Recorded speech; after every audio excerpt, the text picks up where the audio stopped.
Hello my dear student.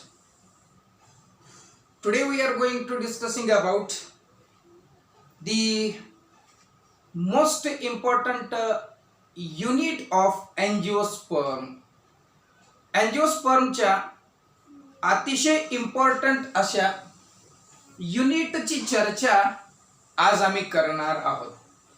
म्हणजे particularly we are just trying to focus on the structure of anther, the structure of pollen grain and the development of male gametophyte.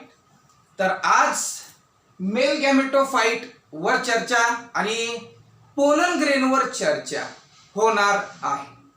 चला तर मग करू सुरुवात. मुलांनो, आपण सांगितलेलं बेटा ह्याच्या अगोदर अँथर. ओके, अँथर कोण आहे? अँथर इज मेल रिप्रोडक्टिव्ह एक ऑर्गन आहे. ठीक आहे बेटा, त्याला असं आपण म्हणू मेल रिप्रोडक्टिव्ह. ठीक आहे बेटा, ऑर्गन आहे.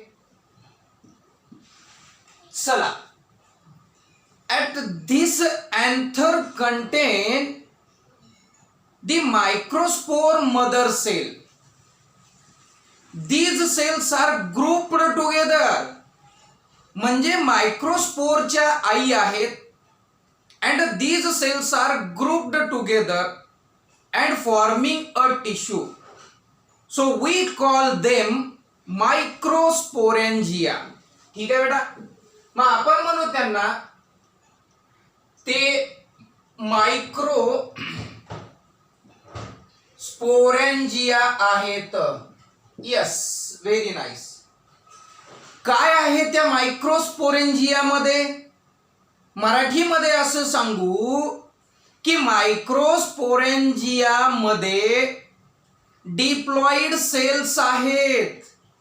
and the name of the cell, so first of all we just call them microspore किंवा microsporangia is nothing but the tissue.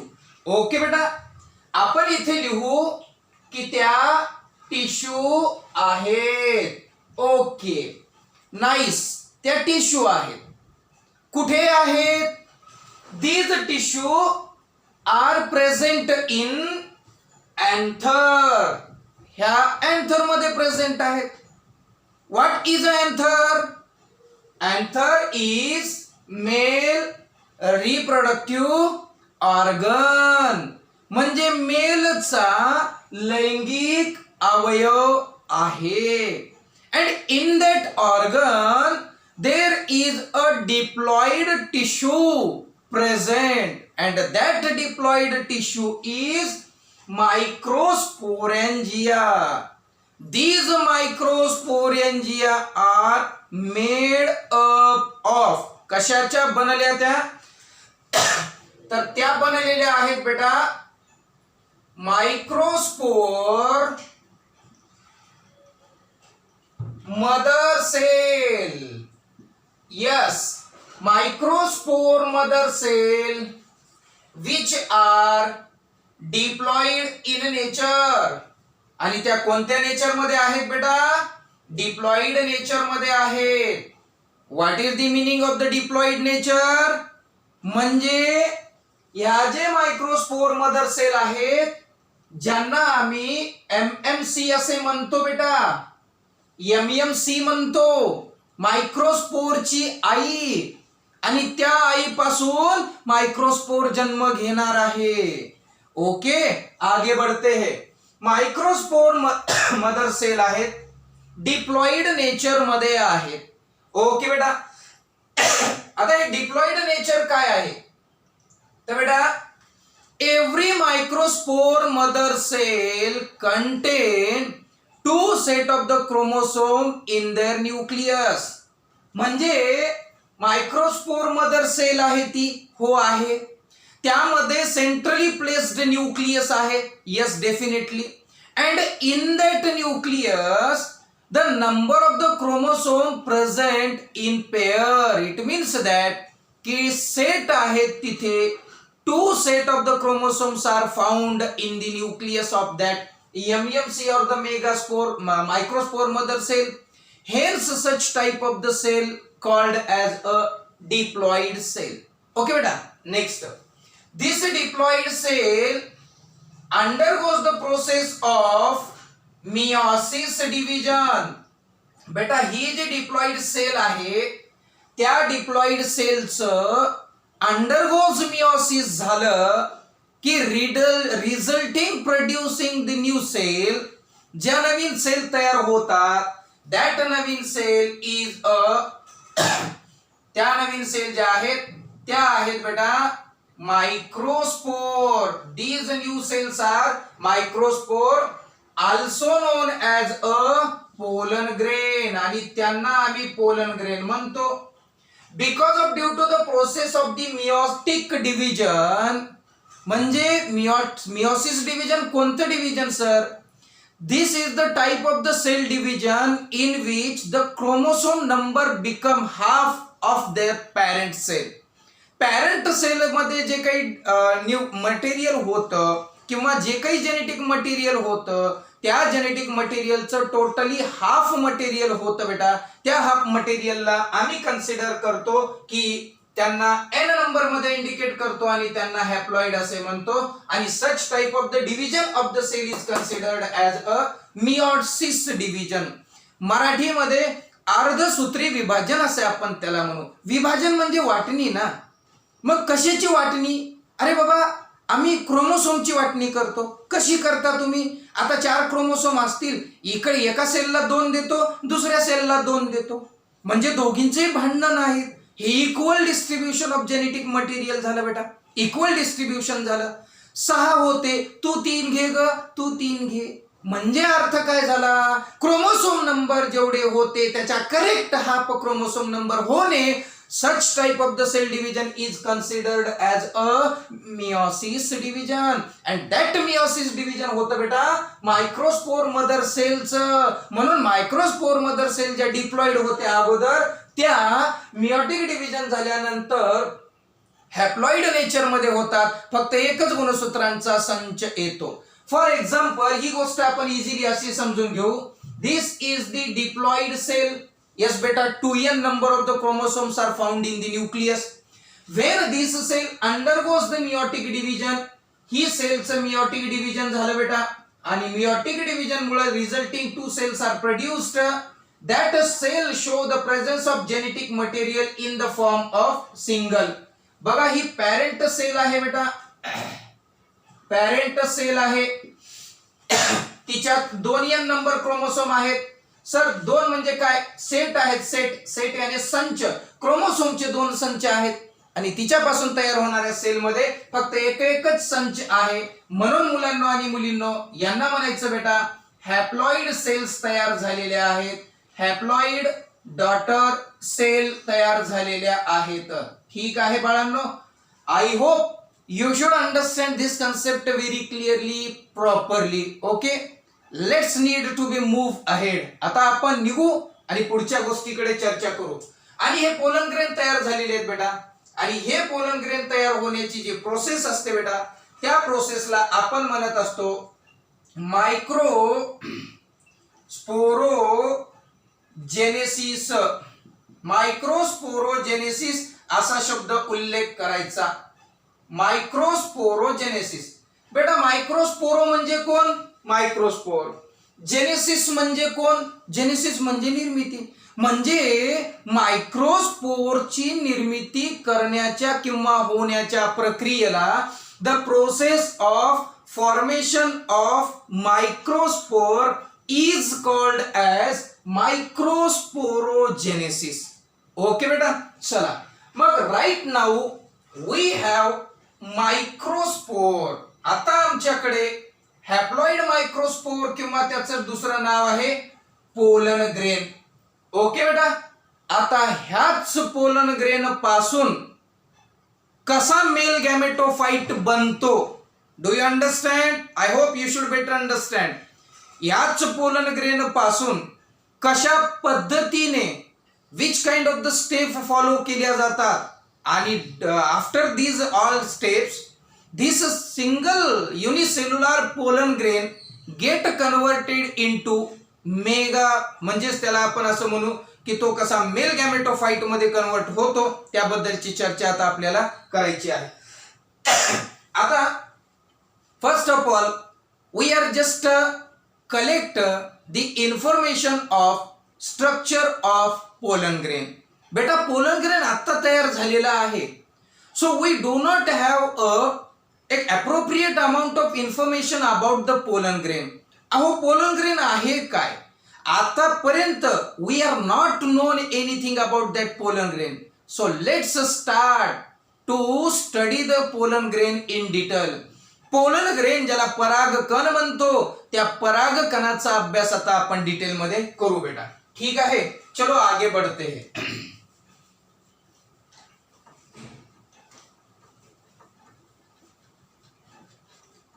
चला पोलन ग्रेन आता इथं जाऊ चर्चा करू. पहिल्यांदा स्ट्रक्चर ऑफ पोलन ग्रेन म्हणजेच मायक्रोस्पोर सुद्धा इथं आपण लिहू पुढे. कदाचित विद्यार्थिनींना काही प्रॉब्लेम येता कामा नये की हे मायक्रोस्पोर आणि पोलन ग्रेन काय आहेत. ठीक आहे बेटा, चला आता त्यांचे कॅरेक्टरिस्टिक्स बघू, ते कसे असतात आणि काय नाही. ठीक आहे बेटा, चला पोलन ग्रेन पहिल्यांदा काय करतात. पोलन ग्रेन represent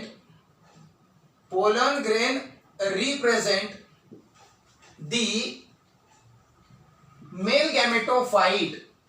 म्हणजे मुलांनो बेटा ते मेल गॅमेटोफाइटला रिप्रेझेंट करतात. एमसीक्यू साठी महत्वाचा प्रश्न. पोलन ग्रेन रिप्रेझेंट करतात, कशाला रिप्रेझेंट करतात, मेल गॅमेटोफाइटला. सर रिप्रेझेंट करणं म्हणजे काय, रिप्रेझेंट करणं म्हणजे सादर करणं होय. म्हणजे हाच पोलन ग्रेन कशात रूपांतर होणार आहे, अरे हाच पोलन ग्रेन मेल गॅमेटोफाइट मध्ये रूपांतर होणार आहे. त्याचीच तर चर्चा आहे, तेच तर वाक्य आपण लिहिलेलं आहे बेटा. ठीक आहे, चला त्यानंतर आता हे कसं असतात पोलन ग्रेन. ते पोलन ग्रेन आहेत बेटा येल्लोविश दिसतील तुम्हाला कलरने, येल्लोविश आहेत. नंबर 2 बेटा ते पावडरी असतील. पावडरी म्हणजे पावडर सारखे हो, अगदी एखादं पीठ असतं ना पावडरच्या स्वरूपामध्ये स्मॉलेस्ट पार्टिकल असतात मुलांनो आणि मुलींनो. त्याच्यानंतर बेटा आपल्याला पुढे जायचंय, त्याच्याबद्दल सांगायचं आहे की हे पोलन ग्रेन आहेत. आता हे कुणामध्ये दिसतात आपल्याला, तर हे दिसतात हिबिस्कस म्हणजे आपण आता कालच चर्चा केलेली जास्वंदामध्ये दिसतात. or any other flower मध्ये ते आपल्याला दिसून येतात. यस रंग पिवळसर रंग असतो त्या पोलन ग्रेनचा, येल्लो कलर असतो, आपल्याला दिसतात. ते अगदी बारीक असतात पण त्याच्या इंटरनल ह्याच्याकडे जाता येत नाही आपल्याला. ओके, आता त्यांची जी साईज आहे बेटा ते स्पेरिकल असतात मुलांनो, स्पेरिकल आहेत. Yes pollen grains are spherical म्हणजे शक्यतो गोलाकार आहेत बेटा, वर्तुळाकार बी असतात ते, पण मुळात जास्त ते स्पेरिकल दिसून येणार आहेत आपल्याला. चला मुलांनो मुलींनो, त्यांची जी काही मेजरमेंट आहे बेटा ते जवळपास दे हॅव डायमीटर ऑफ, मुलांनो बेटा त्याचं जे डायमीटर असणार आहे तर ते डायमीटर असणार आहे 25 ते 50 मायक्रोमीटर इन डायमीटर. 25 ते 50 मायक्रोमीटर एवढी त्याची डायमीटर असणार आहे. यस मायक्रोमीटर बरोबर आहे. चला काय बघतोय, रचना. कुणाची रचना, पोलन ग्रेनची रचना. कसे आहेत पोलन ग्रेन, म्हणे ते मेल गॅमेटोफाइटला रिप्रेझेंट करतात. 2 रंग येल्लोविश आहे. नेचर पावडर सारखा आहे. कुठे? हिबिस्कस. काय आहे हिबिस्कस? हिबिस्कस म्हणजे ग्रुप ऑफ द प्लांट्स आहे. त्यामध्ये आपले जास्वंद मोडतात आणि एनी अदर फ्लावर आणि दुसऱ्या कुठल्या पण फ्लावर मध्ये मोडतात. तसेच शेप कसा आहे? त्यांचा जो शेप आहे तो स्पेरिकल शेप दिसतो आणि बेटा त्यांचं जे डायमीटर आहे ते डायमीटर आपल्याला जनरली कसं दिसून येतं? 25 ते 50 मायक्रोमीटर एवढं डायमीटर मुलांना आणि मुलींना दिसतं. चला, इट हॅज 2 लेयर. म्हणजे आमच्या पोलन ग्रेनवर 2 लेयर आहेत. पोलन ग्रेनवर 2 आवरण आहेत. Do you understand? Double layered pollen grains are present. Double layered. चला, आता बेटा ते डबल लेयर कोणते आहेत? The first layer is exine and the second layer is intine. पहिलं एक्झाइन आणि दुसरं इंटाइन. आता हे एक्झाइन आणि इंटाइन बद्दलची चर्चा करू आणि पुढे निघू. चला बेटा, मग आता चव्हाण सर इथं आकृती बनवावी लागेल ना, तो आकृती मुलांना आणि मुलींना आपण बनवून घेऊ अगोदर काय आहे आणि कशी आहे. ठीक आहे बेटा, हे आकृती बनवू अगोदर आपण अशी. पोलन ग्रेन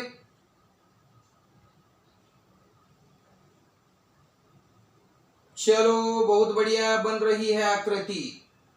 ठीक आहे, आता आपल्याला काय सांगायचंय त्याबद्दल की बाबा ती आकृती म्हणजे काय तर डबल लेयर्ड आहे. ठीक आहे, हे डबल लेयर्ड आकृती आहे. ठीक आहे बेटा, ओके, डबल लेयर झाले. आता हा जो बाहेरचा लेयर आहे त्याला सर म्हणले एक्झाइन म्हणा. यस. हा जो आतील लेयर आहे त्याला इंटाइन म्हणा. चालेल, एक्झाइन पण म्हणू आणि त्याला इंटाइन पण म्हणू. चालेल मुलांना आणि मुलींना. आता ह्यांचा कसा असतो, कधी कधी बेटा काही प्रमाणामध्ये हे बघा, हे अशा पद्धतीचं लेयर तुम्हाला दिसतं. हे अशा पद्धतीचं लेयर आहे. चला, व्हेरी नाइस देख रहे हो आप सब. ठीक आहे बेटा, हे अशा पद्धतीचं लेयर तुम्हाला काही प्रमाणामध्ये दिसणार पोलन ग्रेनवर. चव्हाण सरनं लिहिले इट हॅज अ 2 लेयर. आकृतीत पण क्लिअर व्हायला लागले की 2 लेयर आहेत. चलो, कोणते? इंटाइन, एक्झाइन. पुढे जाऊ बेटा. त्याच्यानंतर त्याच्यामध्ये काय प्रेझेंट आहे तर त्याच्यामध्ये आपल्याला दिसतं 2 प्रकारच्या सेल. एक इथं कोपऱ्यामध्ये, एक कुठेतरी इथं कोपऱ्यामध्ये आपण अशी एक सेल काढू. या सेल मधला तो न्यूक्लियस काढू आणि ह्या सेलला बेटा इथं खाली नाव देऊ आपण जनरेटिव्ह सेल असं म्हणू. बेटा लक्षात घ्या, जनरेटिव्ह सेल ही जनरेटिव्ह सेल. ठीक आहे बेटा, इथं कुठेतरी आपल्याला तो असा एक न्यूक्लियस दिसणार आहे. त्या न्यूक्लियसला बेटा आपण ट्यूब न्यूक्लियस असे म्हणू.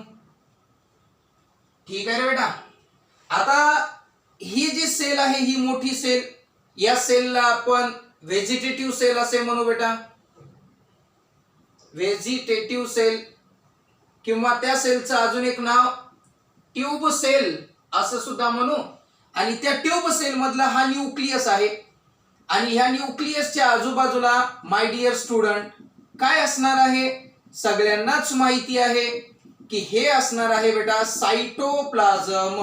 आय होप आपल्या सर्वांना लक्षात येत असेल की हे सायटोप्लाझम आहे आणि हे कंप्लीट स्ट्रक्चर आहे बेटा पोलन ग्रेन. कुणाचं रे बेटा? पोलन ग्रेनचं स्ट्रक्चर आहे. आता एका एका लेयरची माहिती आपल्याला मिळवायची. We just need to grab all information of that pollen grain. या पोलन ग्रेनची सगळी माहिती आपल्याला मिळवायची आहे.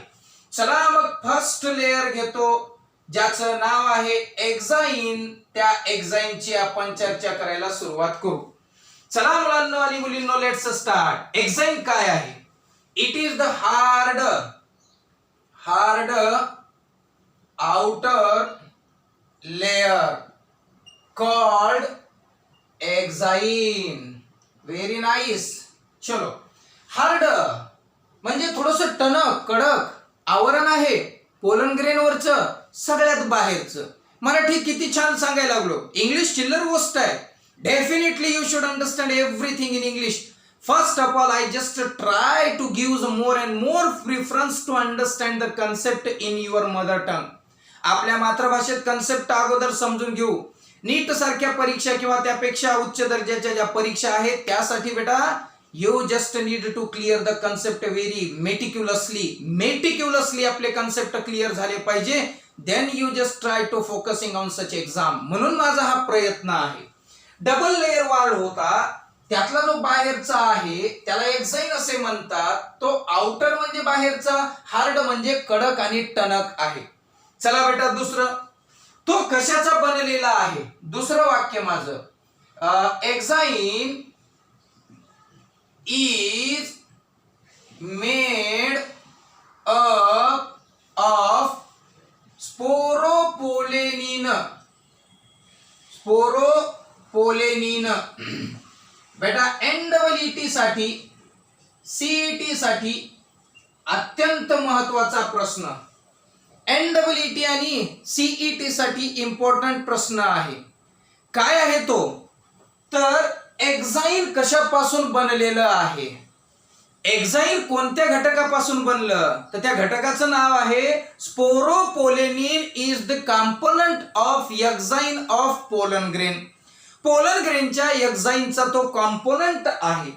आता सगळेजण म्हणतील हा काय आहे चव्हाण सर सांगा आम्हाला त्याबद्दलची माहिती सांगा. ओके बेटा पुढचं वाक्य लिहू मग त्या संदर्भात. Sporopollenin is. आता हा स्पोरोपोलेनिन कोण असणार आहे. काहीच नाही. हा one of the most resistant organic material. one of the most resistant organic material. हे त्याचं उत्तर आहे. मुलांनो उत्तर काय आहे तर मोस्ट रेजिस्टंट याने प्रतिरोधक. मराठीमध्ये त्याला म्हणू प्रतिरोधक. कशाला प्रतिरोधक sir. It can tolerate the high temperature. It can tolerate the high humidity. It can tolerate the action of enzyme. अशा अनेक गोष्टी सहन करण्याची क्षमता त्याच्यात आहे. That's why we call them resistant. Resistant त्याला का म्हणलो कारण कितीही गरमी सहन करण्याची क्षमता त्यात आहे. कितीही एखाद्या ऍसिडच्या कॉन्टॅक्ट मध्ये आला तरी तो डिग्रेड होणार नाही. म्हणजे naturally it could not able to properly degrade लवकर होऊ शकण्याची क्षमता त्यात नाही. म्हणून तर त्याला मोस्ट रेजिस्टंट हा शब्द वापरायचा आहे. विसरू नका. ओके बेटा पुढच्या मुद्द्याकडे जायचं आहे. पुढचा मुद्दा आपल्याला म्हणतो आहे इट कॅन विथस्टँड विथ. त्याचंच वैशिष्ट्य आहे इट कॅन विथस्टँड. तो सहन करतो. Withstand with. आता हा जो कशा सोबत विथस्टँड करतो तर टेम्परेचर, स्ट्रॉंग ऍसिड आणि अल्कली. बेटा टेम्परेचर ठीक आहे, स्ट्रॉंग ऍसिड ठीक आहे अँड अल्कली. ओके बेटा म्हणजे कोणत्याही कितीही टेम्परेचर त्याच्यावर परिणाम करू शकत नाही. बेटा कुठलंही स्ट्रॉंग ऍसिड त्या स्पोरोपोलिनिनचा डिग्रेडेशन करू शकत नाही, त्याचं ब्रेक करू शकत नाही. आणि कोणती अल्कली पण मुलांना आणि मुलींना त्याचं ब्रेक करू शकत नाही. हे आपल्याला लक्षात ठेवायचं आहे. ओके बेटा पुढे. There is a no enzyme. There is a no enzyme can degrade it. म्हणजे there are various type of powerful enzymes we known. आम्हाला अनेक प्रकारचे पॉवरफुल एन्झाईम माहिती आहेत. पण बेटा कुठलाच एन्झाईम आपल्या ह्या स्पोरोपोलिनिनला डिग्रेड करू शकत नाही, म्हणजे त्याला नष्ट करू शकत नाही. त्याच्याकडे कुठलीच क्षमता नाही अशा एन्झाईमकडे की एखादा एन्झाईम येईल आणि स्पोरोपोलिनिनला डिग्रेड करेल. मग normally you just think that, तुमच्या डोक्यात तसा विचार पण आलेला आहे की सर त्याला बाहेरून जर इतकं प्रोटेक्शन असेल तर लाईफ खूप जास्त असेल का पोलन ग्रेनची? आहे. That is the right type of the thinking of your self. आप जो सोच रहे हो बहुत अच्छी तरह से सोच लिया है आपने. याचं प्रोटेक्टिव्ह कव्हरिंग इतकं मजबूत असेल तर नक्कीच मुलांनो the life or the span or the total एक त्याची जे कालावधी आहे तो नक्कीच पोलन ग्रेनचा जास्त असू शकणार आहे. ठीक आहे मुलांनो. चला त्यानंतर pollen grain exine has a prominent aperture. Pollen grains exine has prominent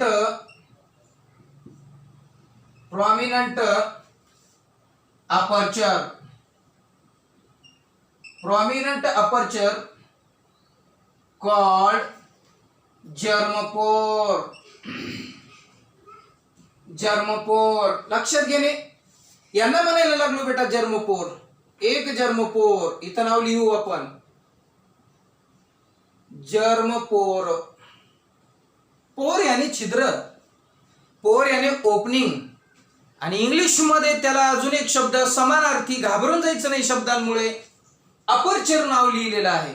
aperture is opening. माझ्या प्रिय मुलांना आणि मुलींना आकृतीवर बघा, नीट बघा की आमच्या स्पोरोपोलिनिनच्या एक्झाइन नावाच्या लेयरने पूर्ण पोलन ग्रेनच्या इनर मेम्ब्रेनला, इंटाइनला कव्हर केलेलं नाही. वाक्य परत एकदा slowly. The pollen grain of the exine has a prominent aperture. स्पष्ट अशा काही अपर्चर दिसतात. अपर्चरचा अर्थ opening. Aperture number 1, aperture number 2 आणि अपर्चर नंबर 3. अपर्चरचा अर्थ ओपनिंग आहे जिथं एक्झाइन प्रेझेंट नाही. जिथे एक्झाइन प्रेझेंट नाही, कारण तिथं एक्झाइन नाही. बघा ना इथं दिसतो का, इथं ब्रेक झाला एक्झाइन, हे असं झालं.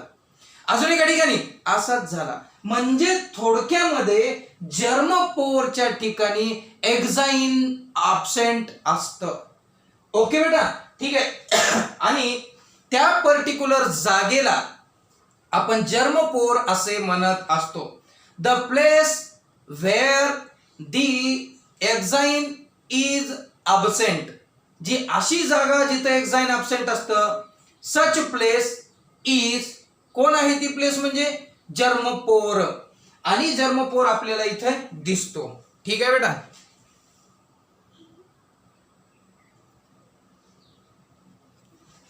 चलो बच्चों, तर ठीक आहे, चालू होतं आपलं. आता बघा बेटा, पोलन ग्रेन्स ना मोस्टली युनिपोरेट असतात. युनि म्हणजे एक आणि पोरेट याने जर्मपोर. एकच जर्मपोर असेल, एकच, तर त्याला युनिपोरेट म्हणायचं. आणि ते युनिपोरेट दिसतात आपल्याला मोनोकॉट मध्ये. मोनोकॉट मोनो म्हणजे काहीतरी समथिंग एक, कॉट म्हणजे cotyledon.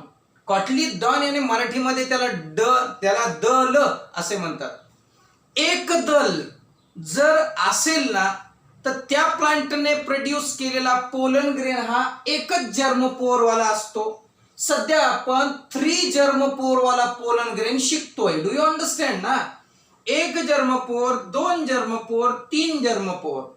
But when we are discussing about the monocot प्लांटनं प्रोड्यूस केलेल्या पोलन ग्रेन मध्ये सिंगल जर्मपोर असतो. सिंगल याने मोनो, आणि पोर म्हणजे जर्मपोर. मग एकत्र करा, मोनोपोरेट. यस, म्हणजे तो झाला मोनोकॉट मध्ये. NEET प्लस CET साठी इम्पॉर्टंट आहे लक्ष देणे. आय होप लक्ष देणार. अहो असं वाचन कराल ना तर अवघड जाईल. काय म्हणले? एक पोलन ग्रेन. हो, पोलन ग्रेनला पोर्स असतात, छिद्र असतात. एकच छिद्र असेल, there is a single pore if present to the pollen grain, then it is called uniporate. 2 असतील बायपोरेट, 3 असतील ट्रायपोरेट, 4 असतील टेट्रापोरेट. ओ व्हेरी नाईस, सोपं आहे. यस. पुढे pollen grain, while the pollen grains are triporate. MCQ साठी अगेन प्रश्न, ट्रायपोरेट ज्याच्याकडे 3 जर्मपोर असतात आणि ते दिसतं आपल्याला डायकॉट मध्ये. हा सुद्धा नीट आणि सीईटी साठी अत्यंत इम्पॉर्टंट प्रश्न होईल नक्कीच. मग आता डायकॉट आणि मोनोकॉट काय? मोनोकॉटचं उदाहरण ज्वारी.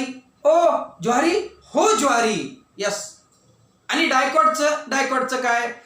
मूग असेल, उडीद असेल, तूर असेल, हरभरा असेल, हे डायकॉट आहेत. Oh yes, that is dicot and this is monocot dicot, right. यांच्यामध्ये जर्मपोर पोलन ग्रेनला किती आहेत त्यावरून पुढे चलो. Pollen grains are preserve as. प्रिझर्वचा अर्थ मराठीमध्ये होतं जतन केले जातात, जतन करून ठेवले जातात. बघा, पोलन ग्रेन जतन केले जातात किंवा जतन होतात. प्रिझर्वचा अर्थ मराठीमध्ये जतन होतात. काय म्हणून? फॉसिल म्हणून. फॉसिल म्हणजे काय? अवशेष. अवशेष म्हणजे काय? जीवाश्म, अनेक वर्ष जगू शकण्याची क्षमता. वाक्य परत एकदा, pollen grains are well preserved as a fossil. Fossil म्हणून सुद्धा पोलन ग्रेन जगतात, खूप वर्ष त्यांना आयुष्य आहे. कशामुळे आहे? उत्तर लिहिले, because the presence of sporopollenin, म्हणजे प्रेझेन्स ऑफ स्पोरोपोलिनिन आहे म्हणून. मग एमसीक्यू वाल्यांना हा प्रश्न विचारावा वाटणार नाही का? पोलन ग्रेनला प्रिझर्व केलं जातं फॉसिल्स म्हणून का? सांगा. त्या पोरींना उत्तर माहिती पाहिजे की पोलन ग्रेनची जी प्रोटेक्टिव्ह कव्हरिंग आहे, जिला आपण एक्झाइन म्हणतो, that exine is particularly made up of the special type of organic material and that organic material is nothing but sporopollenin.